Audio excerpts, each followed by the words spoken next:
우리가 그 성경 공부를 할 때 항상 은혜롭고 부드럽고 그런 건 아니죠. 어렵고 딱딱한 내용도 있습니다. 그리고 그것도 필요합니다.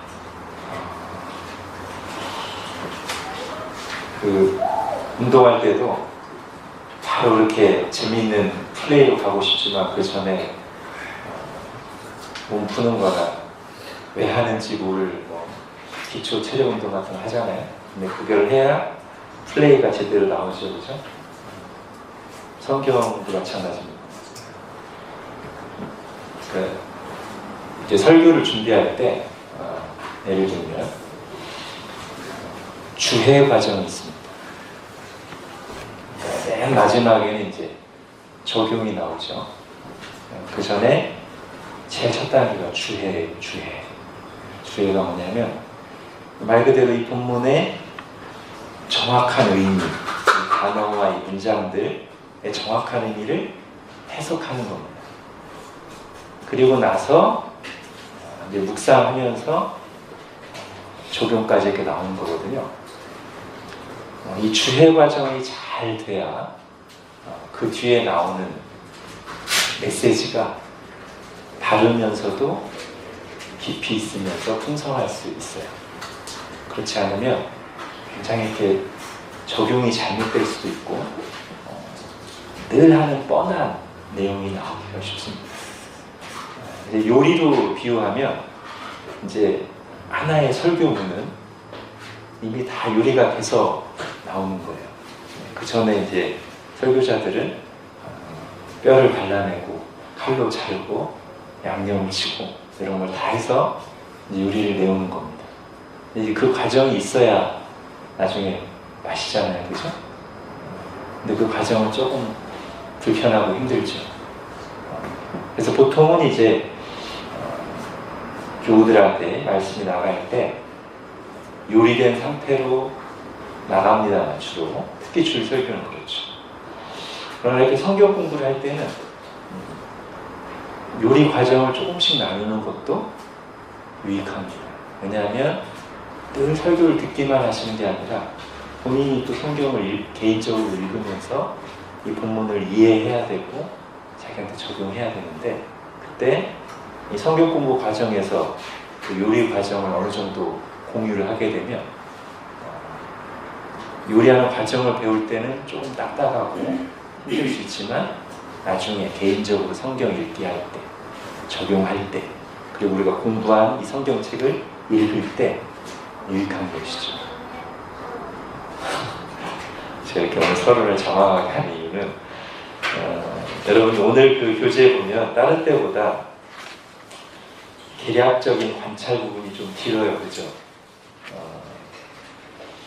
오늘은 아마 계략적인 관찰만 하고 끝날 가능성이 많습니다. 근데 이게 필요합니다. 그래서 제가 지금 서론을 말씀드리고요.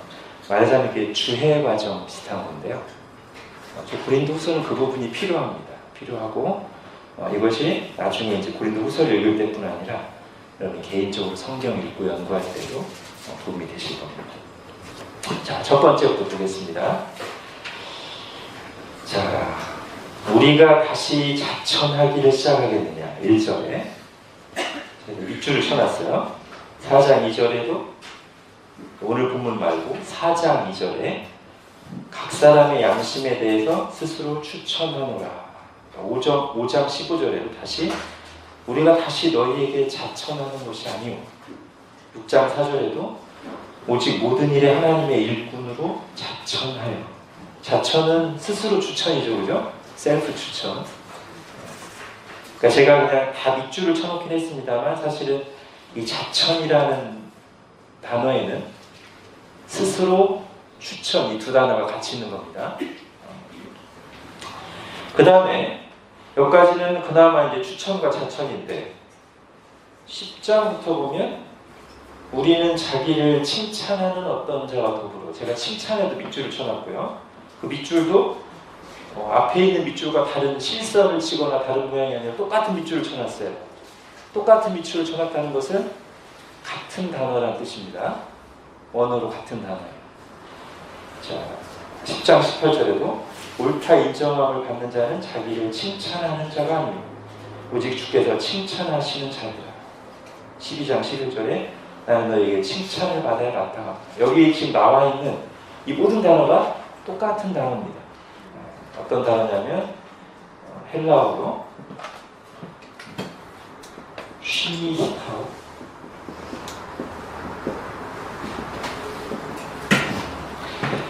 제가 지금 이 1번에서 이걸 가지고 얘기하려는 건 뭐냐면, 이거 번역이 잘못됐어. 10장에 나오는 거, 12장에 나오는 거, 이거 추천이라고 해야 되는데 칭찬을 번역해서 이 얘기하려는 게 아니에요. 어떤 단어들이 그 문맥에 맞게 조금 다른 단어로 번역될 수 있죠. 물론 여기도 이제 추천을 하거나 그냥 내세운다고 해도 괜찮았겠지만, 칭찬이라고 해서 잘못된 번역까지는 아닙니다. 여기서 제가 이제 말하려고 하는 건 뭐냐면, 이 단어가, 이 추천이라는 단어, 그리고 이 내용이 잘 보면 오늘 3장부터 3장, 4장, 5장, 6장, 10장, 12장까지 거의 고린도 후서 전체에 포진하고 있다는 걸 지금 말씀드리고 싶은 거예요. 이 부분에서는 이걸 주목해야 됩니다. 이 단어가 지금 어디서 쓰인 거냐면 내용도 비슷해요. 바울이 우리가 우리 자신을 추천해야 되겠느냐, 그럴 필요가 있느냐, 정말 추천받는 것은 주님이 추천하신 자가 중요한 게 아니냐, 이 얘기를 오늘 지금 3장, 오늘부터 시작해서 12장까지 계속하고 있다는 것이죠. 이걸 주목해야 된다는 거예요. 이게 뭐냐면, 이게 결국 이제 사도권 논쟁에서 나오는 거 아니겠습니까? 바울이 사도가 맞냐 라고 하는 의심, 공격이 고린도 교회에 있었는데, 이 고린도 후서는 우리가 서론할 때 말씀드렸듯이 이 문제가, 바울의 사도권에 관련된 논쟁이 고린도 후서 전체의 배경이 된다는 거예요. 어느 한 장에서만, 한 부분에서만 바울의 사도권 논쟁이 문제가 되고 다뤄지는 게 아니라, 지금 우리가 살펴봤듯이 이 추천이라는 단어, 우리가 우리 자신을 추천해야 되겠냐, 추천사가 필요하냐, 이 얘기가 3장부터 12장까지 전체에 포진해 있다는 것은 사도권 논쟁이 고린도후서의 가장 중요한, 거의 전체 내용의 배경이 되는 문제다. 이걸 아셔야 됩니다. 그래서 이걸 빼놓고는 고린도후서를 충분히 이해하기 어려운 거예요. 바울이 고린도후서를 쓸 때 바울이 마음속에 지금 가장 가득한 문제, 고린도 교회와 함께 해결하고 싶은 문제가 뭐냐면 요거라고 할 수 있단 말이죠. 자, 그럼 이제 그 다음 질문은 이겁니다. 이건 이제 고린도 후서의 문맥인데, 아니 그러면 이게 이제 오늘날 성경이 돼서 우리에게 나와 있는 것인데, 바울이 당시 어떤 교회와 함께 사도권 논쟁을 가지고 이렇게 길게 얘기한 내용, 이게 오늘날 우리에게 뭐가 중요한 건가? 어떤 적용점이 있는 건가? 이게 나올 수 있죠. 이제 뒤에 이제 이 본문 들어가서 하겠습니다. 사도권 논쟁이 문제가 되는 건 왜 그러죠? 그리고 바울은 왜 이것을 그냥 어른답게, 좀 사람을 의심할 수도 있지 뭐, 이렇게 지나가지 않고 편지 한 권 전체에 이 문제를 계속 다루고 있을까요? 갈라디아서도 사실 이 문제가 나오고, 이제 이것을 의식하면서 바울 서신들을 보게 되면 고린도 후서만큼은 아니지만, 갈라디아서만큼은 아니지만 바울 서신은 상당히 많이 나옵니다. 그럼 이게 왜 문제가 되죠? 그리고 바울은 왜 이 문제를 다루죠? 바울의 사도권을 공격하는 사람들이 결국은 뭐를 무너뜨리려는 겁니까? 이 사도가 전한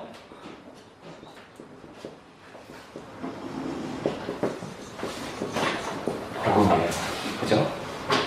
바울의 사도권이 공격당해서 무너지면 바울 사도가 전한 복음도 함께 무너집니다. 그러니까 바울은 이 부분에 대해서는 자기 권위를 내세우려는 게 아니에요. 이 부분에서는 양보할 수가 없는 거예요. 지금 거짓 교사들의 공격을 받아서 교회 안에서 바울이 사도라는 게 의심받고 그 부분이 무너져 버리면 지금 이 교회가 사도가 전한 말씀 위에, 사도가 전한 복음 위에 세워져 있는 것인데 토대가 완전히 무너지는 거예요.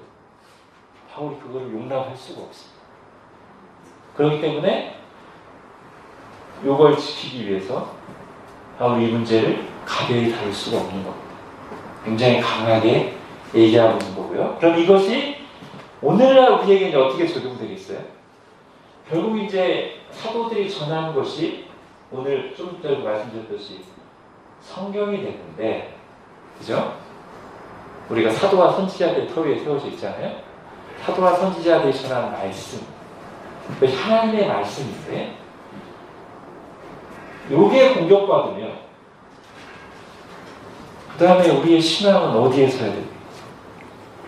오늘날 현대 신학자들, 비평가들이 하는 것처럼 성경을 그냥 다 자기 마음대로 자르고 붙이고 해가지고 고등 비평을 하면서 이 성경이 하나님의 말씀이라는 걸 부인하거나 또는 이론적으로는 뭐 그렇다 치자 하면서도 정작 성경을 해석하는 방식이나 성경을 대하는 태도가 전혀 하나님의 말씀으로 대하지 않는다면 우리의 신앙은 어떻게 되는 거예요? 우리의 신앙. 우리는 이것을 믿고 이 말씀에 순종하고 이것에 따라 하나님을 알아가는 것인데, 이걸 통해서 구원을 받은 것인데 이게 공격당하면 어떻게 되냐고요? 이거는 당연히 무너집니다. 지금 바울이 싸우고 있는 싸움을 말하자면 이거랑 비슷한 거예요.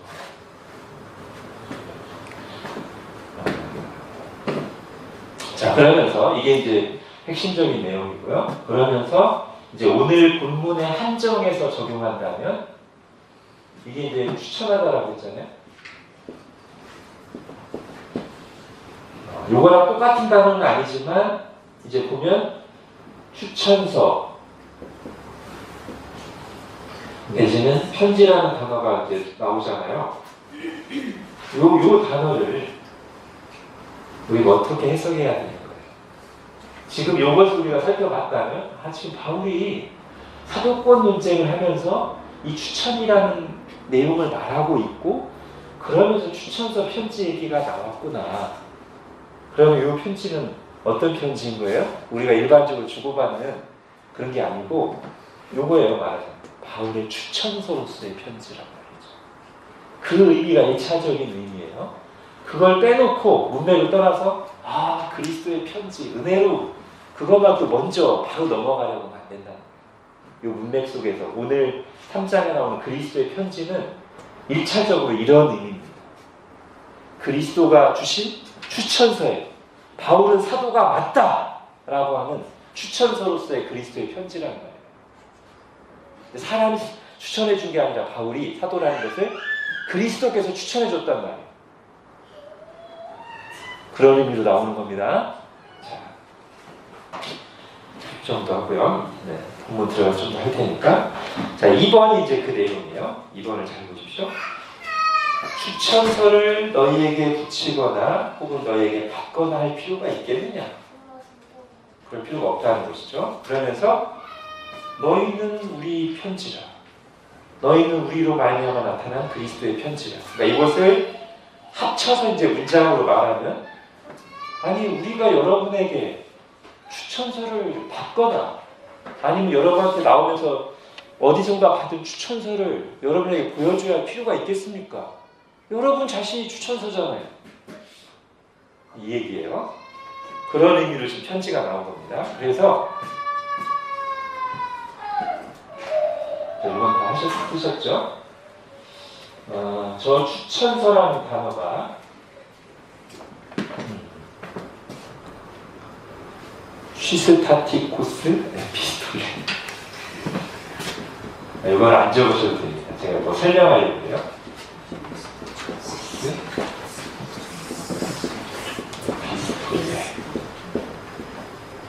이게 이제 1절에 나오는 추천서라는 단어입니다. 그런데 2절과 3절에서는 추천서가 나오지 않고 뭐가 나오죠? 편지가 나오잖아요. 편지는 어떤 단어일까 보니까 이걸 빼고 이것만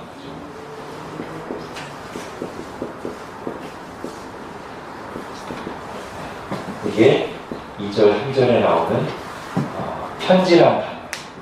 그러니까 우리가 이걸 보면 쉽게 생각할 수 있는 거예요. 1절에서 이미 여러분이 우리의 추천 편지입니다 라고 했기 때문에 2절, 3절에서 굳이 추천 편지를 계속 쓰지 않고 1절에 3번 썼으니까 추천 편지라는 말 썼으니까 2절, 3절에서는 그걸 그대로 받아서 간결하게 그냥 편지라는 단어만 가져온 거예요.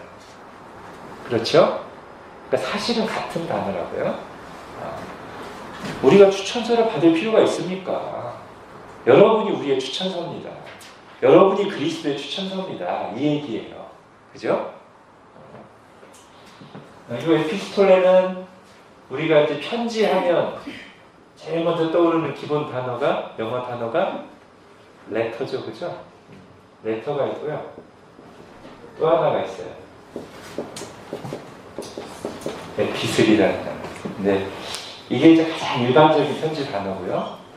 요거는 그거보다 좀 더 공식적인 또는 교훈적인 내용을 담고 있는 편지를 보통 에피슬이라고 하거든요. 이 단어가 여기서 나온 거죠. 에피슬이 에피스톨레에서 나온 거예요. 그리고 이제 추천이라는 뜻이고요. 자, 그래서 다시 한번 말씀드리면 지금 고린도후서 3장에서 나오는 우리의 편지, 그리스도의 편지, 편지는 추천서다. 그죠? 그렇게 하고 가겠습니다. 그 다음에 그런 1차적인 해석을 한 다음에는 좀 더 이제 적용을 보편적으로 할 수 있어요. 그러면 그리스도의 편지로서의 교회, 우리는 어떤 모습이어야 되는가 할 때는 이제 추천서를 조금 넘어선 의미의 적용이 가능합니다. 나중에는. 1차적으로는 이런 뜻이다. 자, 그 다음에 3번. 제가 이제 이 부분 때문에 여러분에게 숙제를 했었죠. 다른 역본들을 좀 한번 읽어보시라고요. 자, 밑줄을 보면 이 밑줄이 지난번인가 지지난번에 한번 나왔어요. 그죠? 약간 번역이 아쉬운 단어를 제가 표시할 때는 이 밑줄을 쓰죠. 자, 5절, 6절. 우리가 무슨 일이든지 우리에게서 난 것 같이 스스로 만족할 것이 아니니 우리의 만족은 오직 하나님으로부터 나느니라. 그가 또한 우리를 새 언약 일꾼되기에 만족하게 하셨습니다. 자, 사실은 다른 역본을 안 보고 지금 제가 말씀드린 이런 의미를 생각하면서 1절부터 쭉 읽어 나가도 5절이 약간 어색합니다. 지금 추천 얘기를 하고 있어요. 추천 얘기를 하고 있고 6절이 그가 우리를 새 언약 일꾼 되기에 만족하게, 이것도 약간 어색하잖아요. 그죠? 일꾼 되기에 충분하게, 일꾼으로서 능력 있게 이렇게 말하는 게 조금 더 맞는데, 그죠? 자, 그래서 이 만족이라는 단어는 제가 오늘 이 서두를 했으니까 오늘 좀 언어를 많이 쓰더라도 이해해 주시기 바랍니다. 주제 과정이에요. 꼭 여러분 안 쓰셔도 돼요. 이 단어가 이제 원어로 히카노테스인데요. 만족하게 하셨으니로 번역된 단어. 히카노테스인데 이게 이제 성경 원어 뜻을 설명하는 프로그램 내용을 찾아보면 만족이라는 뜻이 없어요. 이 단어가. 그리고 여러분이 이제 숙제를 해오셨으면 영어 성경을 한글 개역 성경 계열 말고요. 현대 다른 표준세 번역이든 우리말이든 다른 성경이나 영어 성경들을 보셨으면 만족으로 안 되어 있습니다. 이 단어가. 뭘로 되어 있죠? 한글 성경, 현대 번역, 다른 한글 성경들은 자격으로 되어 있습니다. 그리고 사실은 여기서는 이게 가장 정확한 번역이라고 보여집니다. 자격. 자, 영어 성경도 잘 보면 우리랑 좀 비슷하게 옛날 영어 성경들하고 현대 영어 성경들이 조금 달라요. 마치 우리나라 한글 성경도 옛날에 번역된 거랑 현대 번역된 게 조금 더 현대 번역된 게 원어에 충실한 경향이 있는 것처럼 옛날 영어 성경은 좀 그런 게 있습니다. 그래서 그 옛날 영어 성경은 보통 그 sufficiency,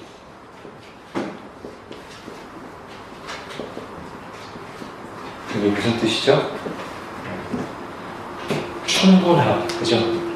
일반적으로 충분함, 뭐 능력이라는 뜻입니다. 기본적인 뜻이 충분함이고요. 현대는 이제 요거랑 같은 게 와요.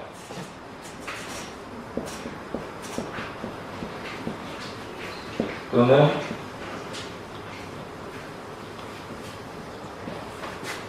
자격, 능력, 적절함 이런 뜻입니다.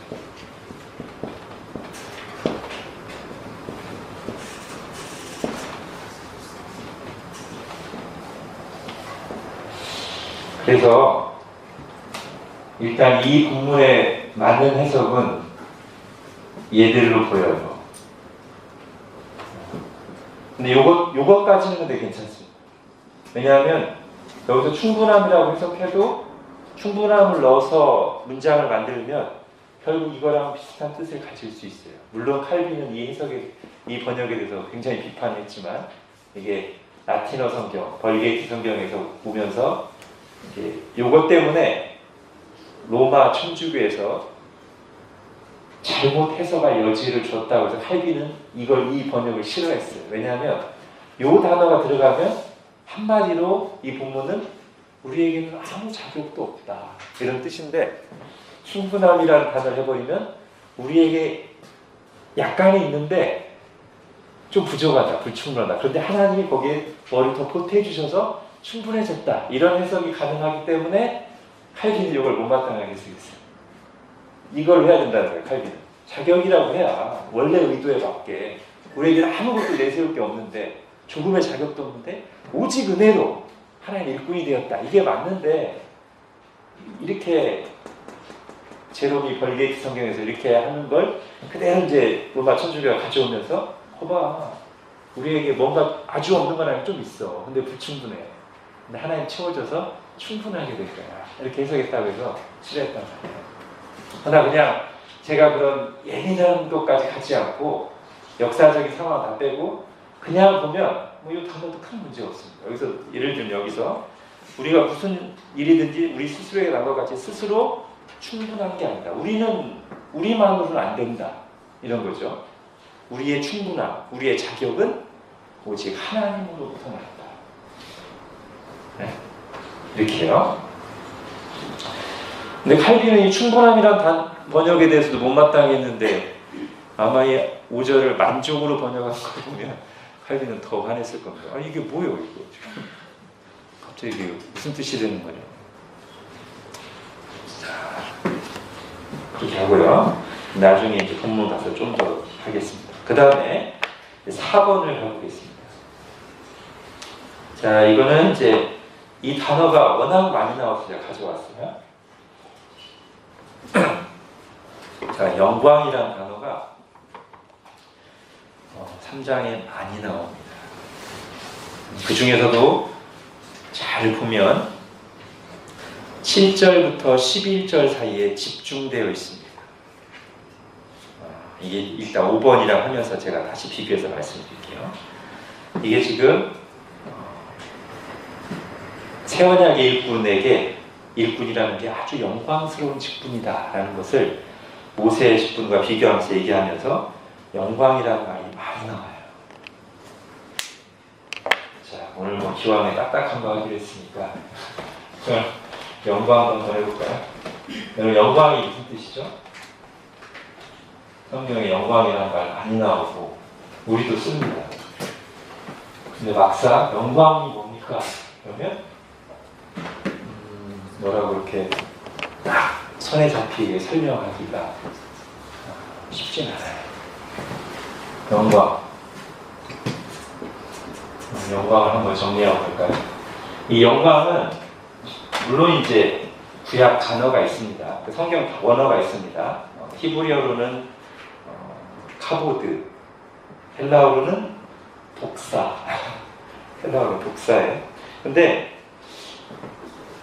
그 원어의 의미를 살피는 것도 참고할 만합니다만, 여러분이 나중에 보시면 알겠지만 그 단어의 원어의 의미에만 너무 집착하면 안 됩니다. 결국은 문맥입니다. 문맥인데 이 영광이라는 단어는 성경에 워낙 많이 쓰였기 때문에 굳이 원어를 몰라도 돼요. 사실 성경 속에서 문맥 속에서 너무 이 의미들이 충분히 찾아질 수 있어서. 그렇죠? 아이들이 언어 배울 때 어떻게 배웁니까? 부모가 그 단어를 계속 쓰면 그 단어가 어떻게 형성되어 있는지 몰라도 부모가 쓰는 문장 속에서 이 단어가 이런 의미로 쓰이는구나 알잖아요. 그죠? 영광이라는 단어는 성경에 워낙 나와서요. 굳이 원어 뜻 몰라도 됩니다. 자, 어때요? 여러분 성경에서 영광을 많이 보셨는데. 자, 우선 이렇게 한번 찾아보겠습니다. 지금 이 고린도 후서 3장에서 바울이 이 7절부터 11절까지 이 말하는 요게 출애굽기 34장에 나온 거거든요. 출애굽기 34장을 한번 찾아보겠습니다.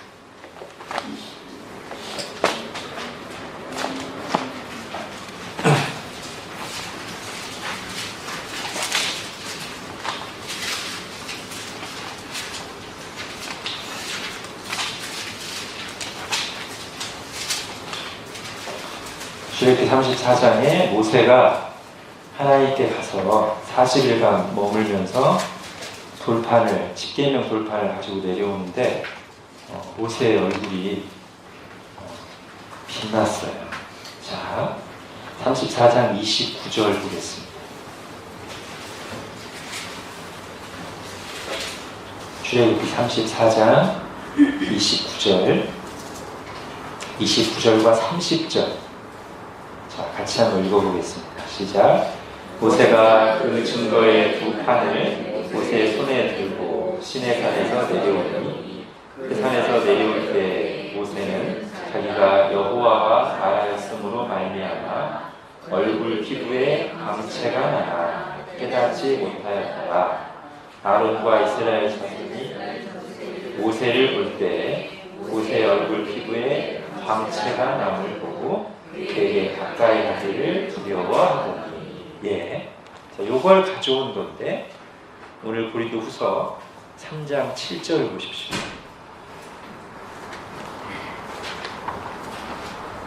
같이 읽겠습니다. 시작.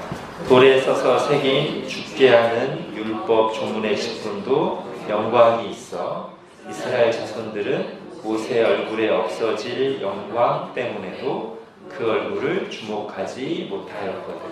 네, 이 두 구절을 비교하면 영광이 어떤 단어인, 어떤 뜻인지 일단 보여요. 그죠? 똑같은 내용인데 지금 고린도후서에서는 모세의 얼굴의 영광이라고 했고 출애굽기에서는 모세 얼굴의 광채라고 했단 말이죠. 자, 영광의 가장 기본적인 뜻, 광채. 그리고 이 의미는 사실 성경에 어디를 봐도 잘 보여요.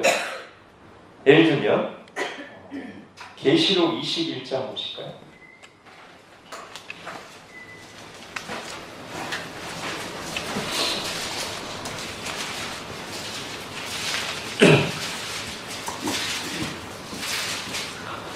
자, 계시록 21장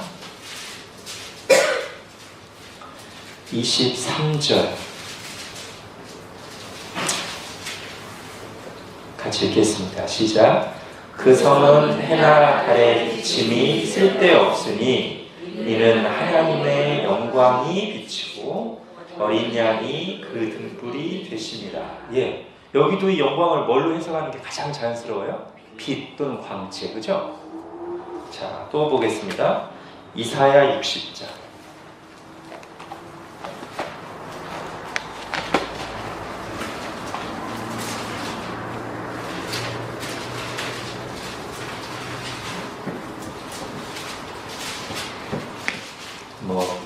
이사야 60장은 이제 이제 아까 계시록하고 비슷한 내용이긴 합니다만, 자, 이사야 60장 19절, 구약성경 1042페이지, 이사야 60장 19절 같이 읽겠습니다. 시작. 다시는 낮에 해가 네 빛이 되지 아니하며 달도 내게 빛을 주지 않을 것이요 오직 여호와가 내게 영원한 빛이 되며 내 하나님이 내 영광이 되리니. 예, 이것도 뭐 다 같은 뜻이고요. 한 군데만 더 볼게요. 성탄절에 자주 보는 누가복음 2장 볼까요?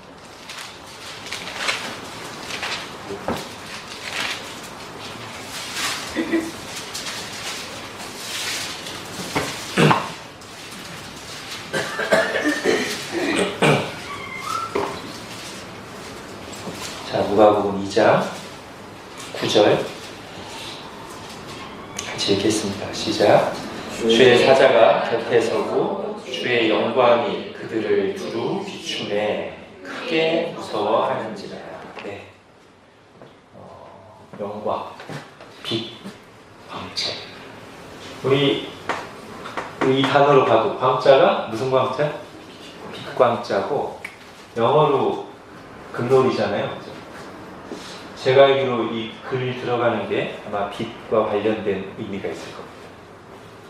자, 가장 기본적인 의미가 이거고요. 근데 요거는 말하자면 제가 볼 때는 좀 상징적인 의미가 강합니다. 상징적인 의미가 강해요. 그리고 요걸로만은 성경에 나와 있는 영광을 다 담을 수는 없어요. 자, 또 하나는 아마 요런 게 맞을 것 같아요. 아름다움,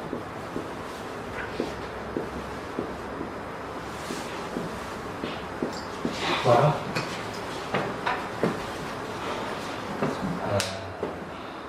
그러니까 그것이 존재에 관한 것이든 성품, 속성에 관한 것이든 능력에 관한 것이든 혹시 너무 탁월해서 아름다운 거예요. 자, 이 부분에 대해서 굉장히 이게 좀 본질적인 의미에 가까운데 요거를 잘 보여주는 구절이 있습니다. 출애굽기 33장을 찾아보겠습니다.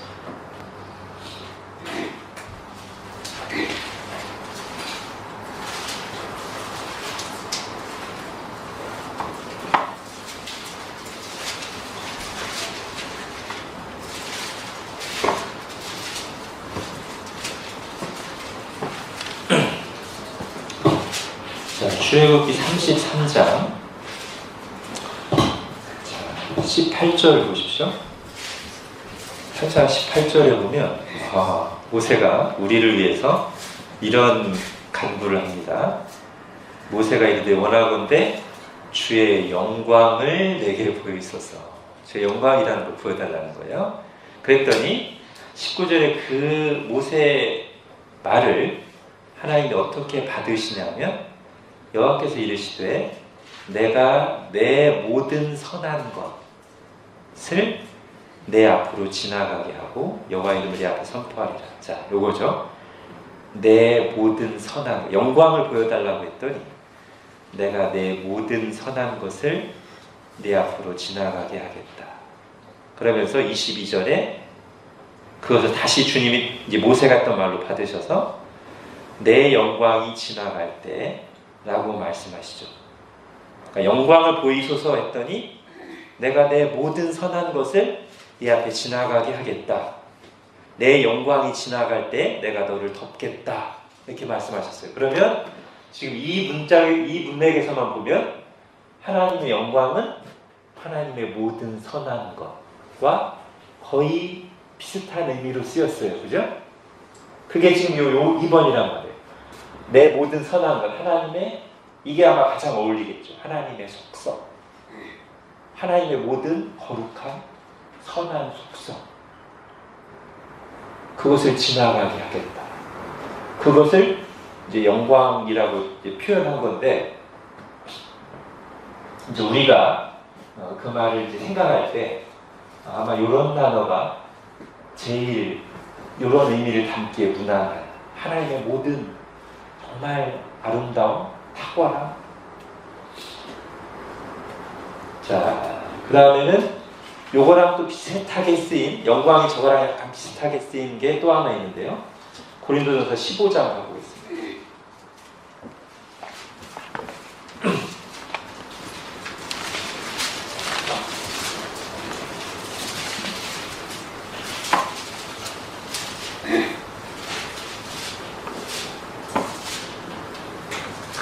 고린도전서 15장 40절 보십시오. 여기에 지금 영광이라는 단어가 쭉 나오는데 이게 저 2번의 의미를 어느 정도 담고 있다고 봅니다. 자, 고린도전서 15장 40절 41절 같이 읽겠습니다. 시작. 하늘에 속한 형체도 있고 땅에 속한 형체도 있으나 하늘에 속한 것의 영광이 따로 있고 땅에 속한 것의 영광이 따로 있으니 해의 영광이 다르고 달의 영광이 다르며 별의 영광도 다른데 별과 별의 영광도 다르다. 네. 그 각자가 가진 아름다움, 그 각자가 가진 속성, 그 각자가 가진 그 각자다움. 자, 그래서 이것은 약간 이렇게도 표현될 수 있습니다. 다음. 자, 제가 볼 때는 이게 이제 영광의 가장 중심되는 뜻 같고요. 이걸 좀 상징적으로 표현한 것, 즉, 그 아름다움, 그 탁월함이 찬란하게 비친다는 뜻으로 이제 빛이라는 의미가 있는 것 같고, 여기서 약간 파생된 듯한 게 뭐냐면, 이런 아름다움과 탁월함이 있으니 존귀하게 여김을 받는 거예요. 존귀하게.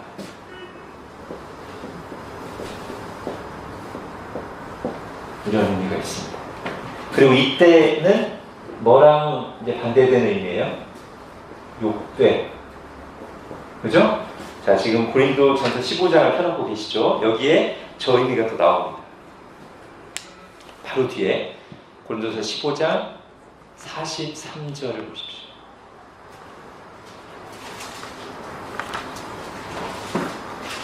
고린도전서 15장 43절.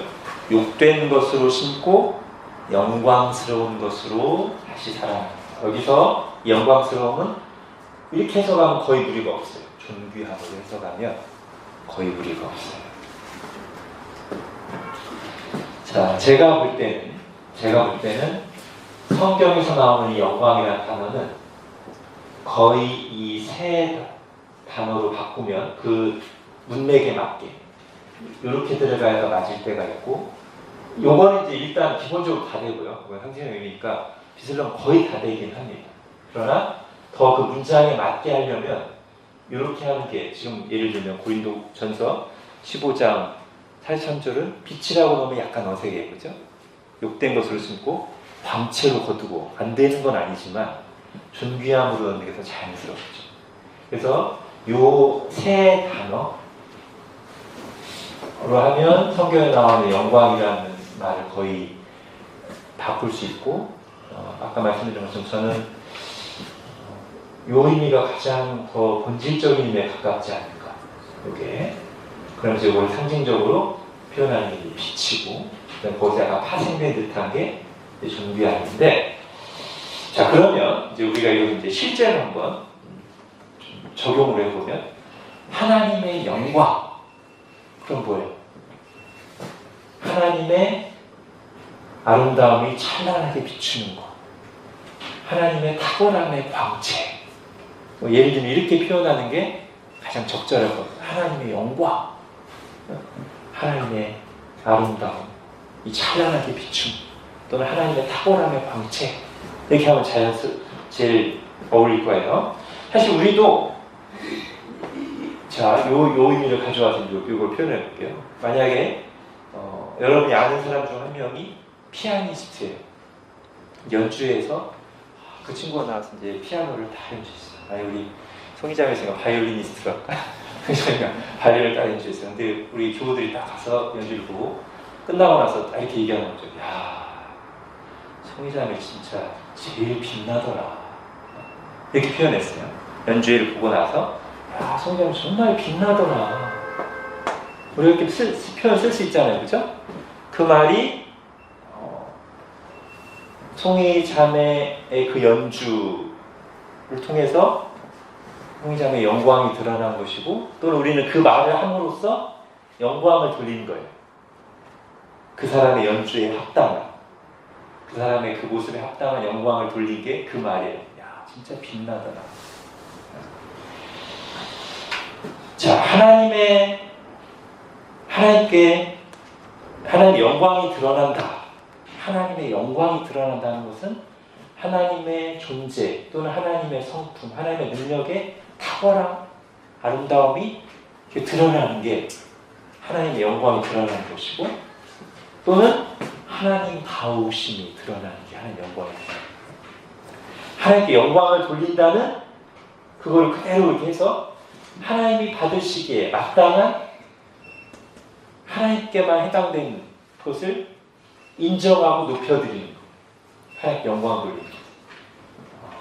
그거를 이제 결국 해석하다 보면 이런 내용으로 될 수 있습니다. 하나님을 하나님으로 대하는, 하나님을 하나님답게 높여드리는 게 말하자면 하나님께 영광 돌리는 거다라고 말할 수 있어요.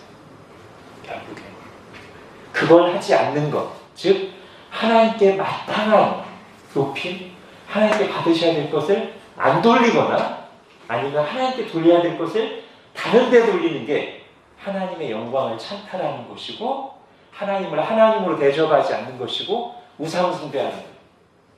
자, 이 영광과 관련해서 이걸 잘 표현한 게 로마서 1장 갈게요.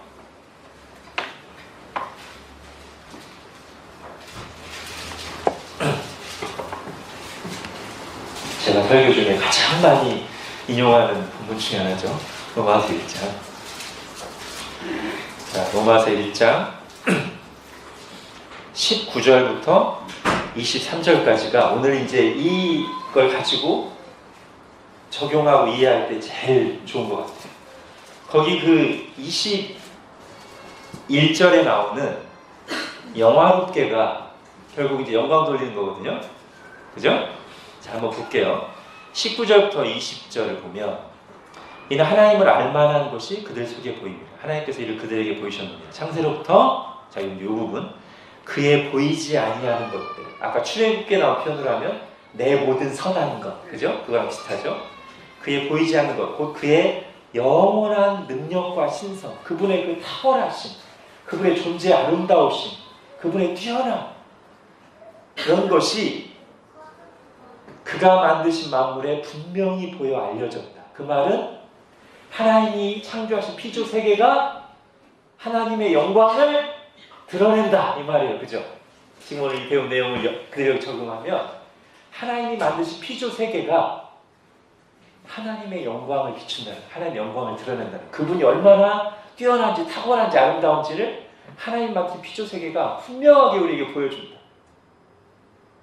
칼빈의 표현으로 하면 이 피조 세계는 하나님의 찬란한 영광으로 가득 찬 극장. 그죠? 그래서 하나님의 영광이 두루 비추는데 지금 피조 세계. 그런데 21절부터는 뭐예요? 그런데 그게 두루 비추었으면, 하나님 영광이 비췄으면, 야, 하나님 정말 대단하십니다 하고 그 영광에 합당한 영광을 돌려야 되는데, 그죠? 하나님께 합당한 영광을 돌려야 돼. 그런데 그렇게 하지 않는다는 거예요. 그게 영광이 분명하게 비춰서 알게 됨에도 불구하고 하나님을 영화롭게 하지 않고 감사하지 않는 거예요. 자, 여기 보면 중요한 게 나옵니다. 하나님을 하나님으로 대하는 것, 하나님을 하나님답게 대접하는 것, 하나님께 영광 돌리는 것에 가장 기본적인 것 중에 하나가 감사합니다. 하나님께 감사합니다. 지금 바울이 그 얘기를 하고 있어요. 성경에 죄의 목록을 얘기할 때 제일 처음 나오는 게 이거예요. 하나님을 영화롭게 하지 않냐고 감사하지 않고, 한마디로 하나님을 하나님으로 대하지 않고 하나님께 돌려간 마땅한 영광을 돌리지 않는 것. 그러면서 어디로 가냐면 21절 뒷부분 보면 그 생각이 허망하여지고 미련한 마음이 어두워져서 23절에 썩어지지 아니하는 하나님의 영광을, 이제 여기 영광 나오죠, 그죠? 이게 하나님께 돌려야 될 영광, 하나님의 드러나는 영광을 어디다 갖다 바쳐요? 네, 각종 우상에, 피조물에. 피조물은 하나님의 영광을 드러내는 거였어요. 그럼 그 피조물을 보고 하나님께 영광을 돌려야 돼요. 야, 하나님 정말 대단하시다.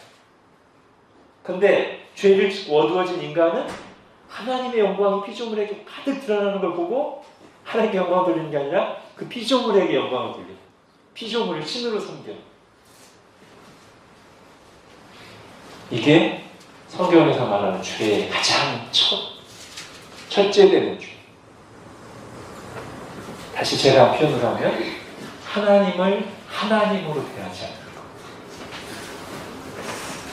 여러분, 우리 신앙이 뭡니까? 우리 신앙 결국 뭐예요? 다 정리하면 하나님을 하나님으로 대하고 사람을 사람으로 대하고 피조물을 피조물로 대하는 것. 이게 어그러지는 게 무너지죠.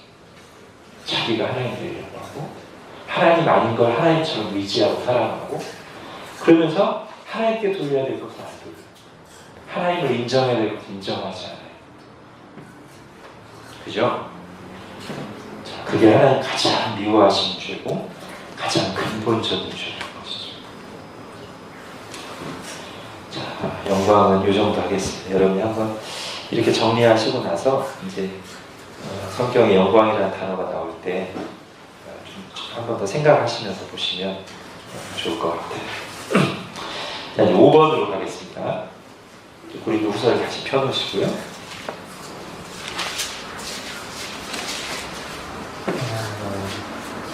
자, 지금 바울이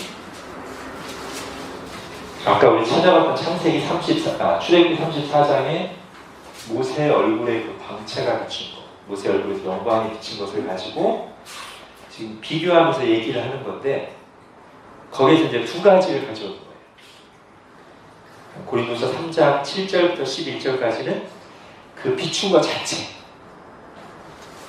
모세 얼굴에서 광채가 났던 것 자체, 그걸 다루고 있기 때문에 영광이라는 단어가 집중적으로 나왔다면 그때도 무슨 사건이 있었죠?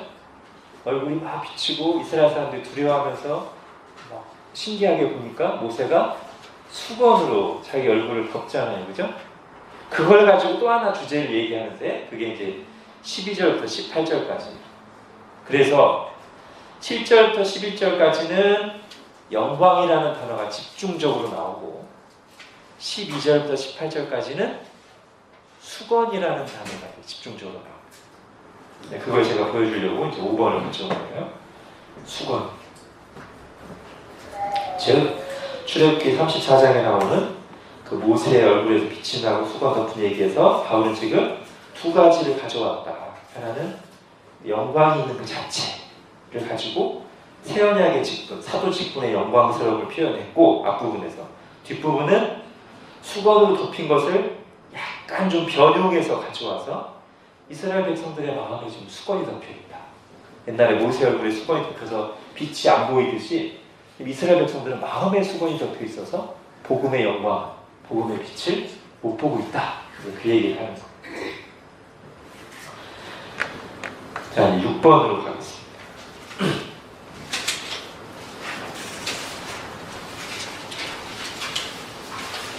자, 6번은 잘 보시면 4번, 5번하고 비교하시면 돼요. 4번은 방금 말씀드린 대로 7절부터 11절까지는 영광이라는 단어가 주로 쓰였고 12절부터 17절 뒷부분은 수건이라는 단어가 주로 쓰였는데 이 3장 전체를 보면 이 6번에 나오듯이 3절, 6절, 8절, 17절, 18절에 영이라는 단어가 전체적으로 쭉 포진해 있어요.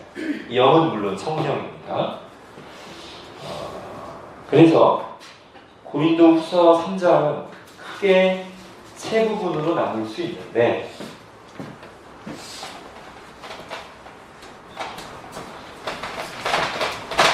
우리 3장은 세 부분으로 나눌 수 있는데 1절부터 6절까지가 추천서 얘기, 7절부터 11절까지가 아까 영광, 새 언약의 직분의 영광, 그 다음에 12절부터 18절까지가 수건 덮인 얘기, 이스라엘의 마음이 수건이 덮여 완고하다, 이 얘기를 하는데 이 모든 얘기를 할 때 바울이 무슨 얘기를 하냐면 본질적인 얘기가 성령 얘기를 해요. 성령님. 즉 추천서 얘기하면서는 자, 고린도 교회 당신들이 바로 성령님을 통해 쓰신 추천서가 먹을 가지고 불판에다 또는 종이에다 쓴 추천서 가지고 성령님께서 심령에 쓰신 추천서다. 그 다음에 영광 얘기하면서는 왜 새 언약의 일꾼이 더 영광스럽냐, 우리를 살리시는 성령의 사역을 하는 직분이기 때문에 영광스럽다. 그 다음에 수건, 지금 이스라엘 백성들의 마음에 수건이 덮여 있어서 복음의 빛을 보지 못하는데 결국 성령님을 통해서만 그것이 벗겨지고 자유함을 얻을 수 있다. 이 모든 내용들에 다 지금 성령님이 해답이고 본질이에요. 바울은 이 얘기를 하고 있습니다. 3장에서. 그래서 바울은 어떤 사역자예요? 성령 사역자예요. 바울. 복음의 말씀을 전하는, 그리스도의 복음을 전하는 바울은 성령님을 통해서 일꾼으로 세워지고 성령님을 통해서 살리는 일을 하고 성령을 통해 자유롭게 하는 성령 사역자예요. 성령 사역을 한다고 하면 어디 신사도 이런 데서 사람들 많이 세서 쓰러뜨리고 이게 성령 사역이라고 하는데 아니죠. 성경이 말하는 성령 사역은 복음을 통해서 성령으로 사람들을 거듭나게 하고 복음을 통해서 율법으로부터 자유롭게 하고 오직 성령님만 의지해서 주님의 영광을 구하는 사역이 성령 사역이죠. 그렇죠? 기도하고 마치겠습니다. 기도하겠습니다. 하나님, 오늘 약간 딱딱한 음식일 수 있지만 주님의 말씀을 더 바르게 이해하고 적용하기 위해서 그리고 성경을 읽고 해석하는 능력을 키우기 위해서 그리고 성경에서 말하는 중요 단어의 뜻을 알기 위해서 공부했습니다. 오늘 배운 내용들이 우리가 고린도 후서를 읽을 때 뿐만 아니라 성경을 개인적으로 읽어나가고 해석할 때 그리고 설교 말씀을 들을 때 더 잘 이해하고 더 바르고 풍성하게 적용할 수 있도록 사용되게 하여 주옵소서. 오늘 주님, 저희가 영광이라는 단어를 들으며 우리의 신앙의 모습이 어떤 것이어야 되는지를 생각했습니다. 하나님을 하나님으로 대하게 하여 주시고 사람을 사람으로 대하고 나머지 모든 피조물을 피조물로 대하고 하나님께만 돌려야 될 영광을 돌리지 않거나 감사하지 않거나 또는 다른 데로 돌리는 하나님이 가장 싫어하는 어리석음과 죄에 빠지지 않게 하여 주시고 오직 참으로 영광스러우신 참으로 영광으로 충만하신 하나님을 하나님으로 의지하고 신뢰하고 하나님께 돌려야 마땅할 감사와 찬양을 돌리면서 그 주님께서 부어주신 은혜를 충만하게 맛보는 저희들 되게 하여 주옵소서. 예수님의 이름으로 기도합니다. 아멘.